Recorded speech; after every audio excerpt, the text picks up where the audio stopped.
Hello ladies and gentlemen of YouTube and the world, and welcome back to another comic show video. So today I'm going to be doing another review for Marvel's What If, Episode 6, What If Killmonger Rescued Tony Stark. So that's why I'm wearing my shirt right now from, the Avengers, how Tony Stark wore this during how he was talking with Loki. So I thought it would be resemble enough to loving Tony Stark. But yeah, so today I want to be doing a review for that, and not only that, on the last episode I did a review for was me doing zombies, and I really liked that episode. I thought it was really cool, very interesting. How we had Scott, and then we had Spider-Man and Black Panther. They were the only survivors left at the very end, and they had others, but they all got grabbed and died, and not really died, but they got infected and turned into zombies. But yeah, so it was pretty interesting. It was pretty cool. I really liked it. And Vision, took the Mind Stone off of his head and then gave it to Black Panther. And then they had to go to Wakanda to try and find a cure. And then by the time they went to Wakanda, we saw zombie Thanos, which was pretty freaking nuts. Yeah. So I thought it was pretty cool. It was kind of interesting. But so for full ado, you guys, I'm going to watch the episode. It's 31 minutes, and until after I'm done with that, I'll get out my honest review and opinions of what I think about this episode for today. So, before I go, I know the episode's going to be all about the first Iron Man movie, so I think it's going to be kind of cool, in each of these episodes, it's based on some of the movies, but in a different outcome of a new timeline. So I like where this show is going with all these cool ideas, so I can't wait to see what the next one's going to be after this. Don't know exactly yet, but I'll wait until we see another poster get posted on either Facebook or Instagram, which they haven't been doing lately for every week. So I'll see you guys a little later after the episode's done.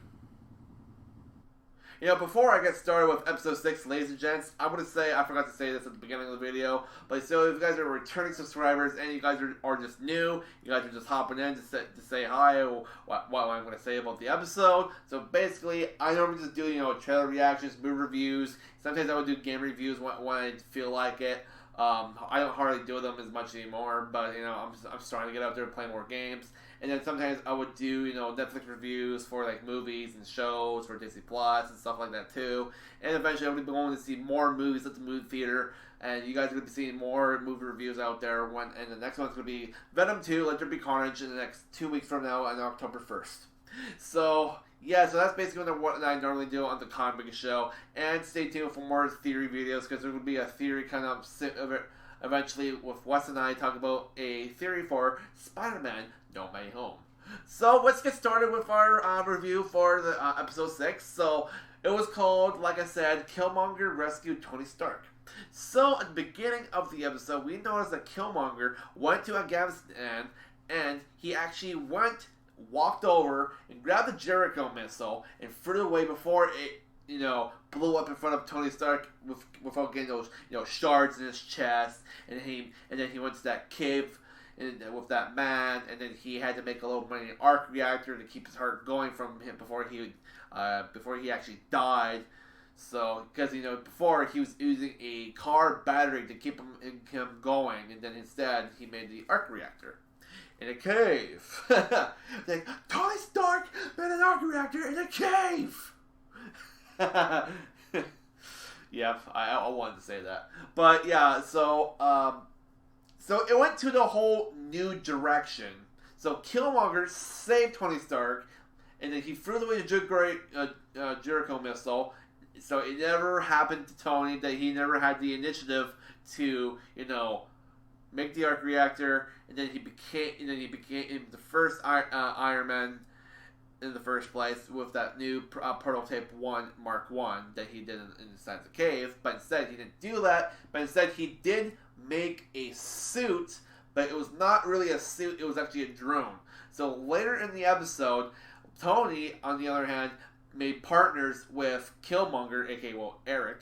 So basically he he believes that Eric is a kind and genuine guy, and he actually came at a certain point to save him from his life from being killed or something like that, and he convinced Tony to build him a drone to liberate the world from people from destruction from how his father got killed by the Wakandians.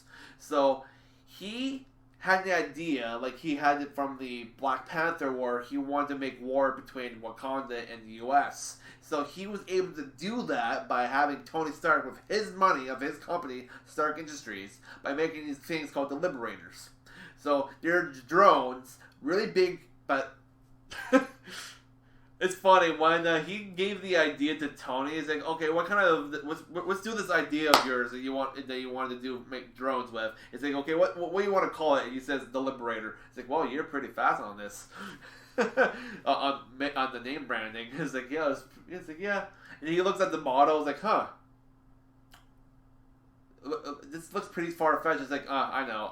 I like anime because apparently, in real life, Michael B. Jordan actually loves anime, and actually I totally forgot about this because I think I forgot to mention it when I did the review for Black Panther. But he's a big Dragon Ball Z fan. He asked specifically to the writers and the creators that he actually wanted like a Vegeta styled armor, and he actually did that for the movie and for the show too.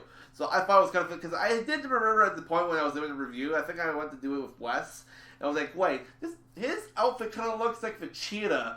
It's like, and then fair enough, I heard it like a few days ago, and I forgot to mention it on the review, and I was like, oh, damn it! I forgot, and I was like, damn it!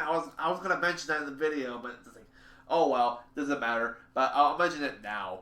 But yeah, so I thought that was kind of interesting. He said that, it's like, oh yeah, I like anime, and then they were making the machine, they were making the drone together. He was making like the interfaces, and Tony was making the the body.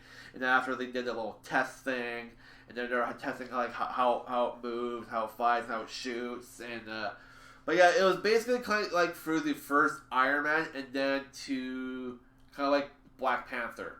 So it was mixed between Black Panther and the first Iron Man, and I thought it was like an interesting mix in a way, but it was different, more of a different perspective. So I liked how during the episode he threw Obadiah Stane under the bus. How he paid the 10 rings to go and capture Tony Stark, and Eric, aka Killmonger, exposed him at the meeting when he saved Tony Stark.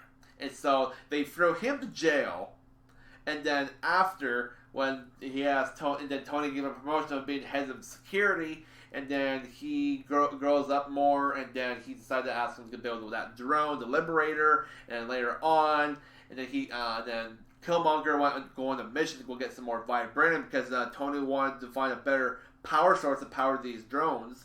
So he says, okay, well, how about this? And I was like, wait, is that vibranium? And he's like, yeah, use that as your power source. So in the stipulation of that, Killmonger mentioned a guy that actually has a storage of vibranium. That's Andy Serkis' character. Yes, we're talking about Avengers Infinity War when they actually went...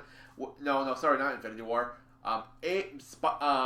Avengers Age of Ultron, where how Ultron wanted to get more vibranium to make himself his own vibranium body. Well, they went to that guy, Andy Serkis' character, I don't remember his name by heart, to get the more vibranium so they could use that to build the drones. So I was like, oh wait, they had to. I was like, oh, that's pretty awesome. So it was a mix between the first Iron Man, Age of Ultron, and then it rolled up to be Black Panther right after that. So it was spacing those 3 movies together in this one episode.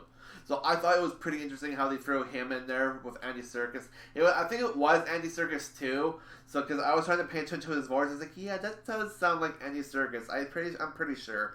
So, but yeah, it was pretty cool. And then they got the vibranium, and there was a little battle in there. Rhodey was there with a squad of the U.S. troops, and then he got betrayed by Killmonger, and Killmonger fought Black Panther for a little bit, T'Challa, voiced by the same actor that we knew, but he's passed away now. Chadwick Boseman. And, yeah, so you remember that Sonic Disruptor gun that, Albert Einstein used in Iron Man 2 to sustain Tony? Well, guess what? Killmonger had it, and he sustained Black Panther, killing him, and he made Rhodey just stood there like, how Tony did in the second Iron... the first Iron Man, sorry. Not the second Iron Man. Brain fart.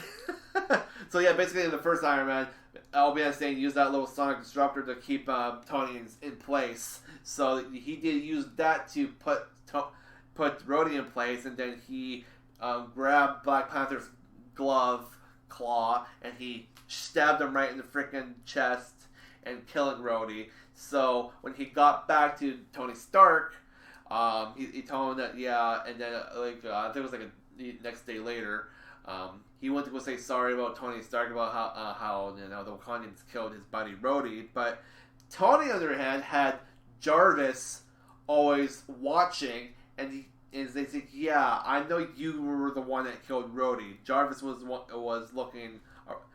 watching the entire time, and he played this like little simulation too, and it was like, and then. Which is saying that Tony used the Liberator tried to kill Killmonger, but Killmonger decided to just get rid of the machine with no haste at all, and then he killed Tony. So with Wakandan spear, yeah,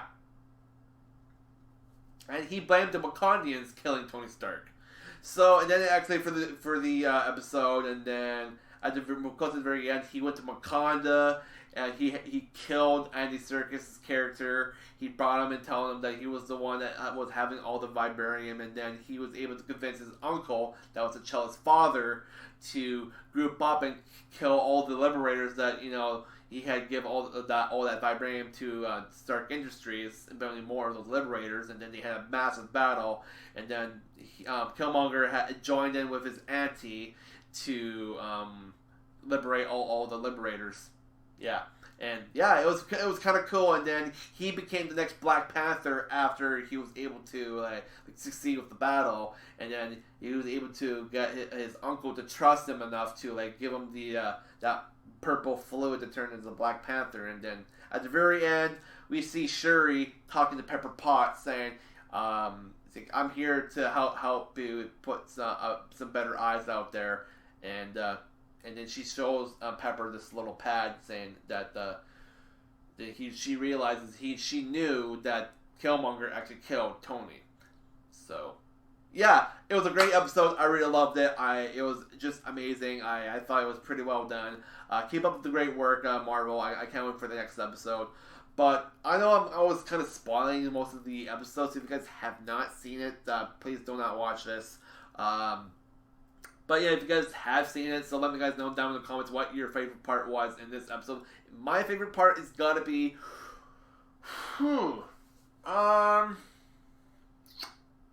would have to say my favorite part was, seeing Killmonger and Tony Stark working together to build the Liberator, and how he betrayed Tony and killing him.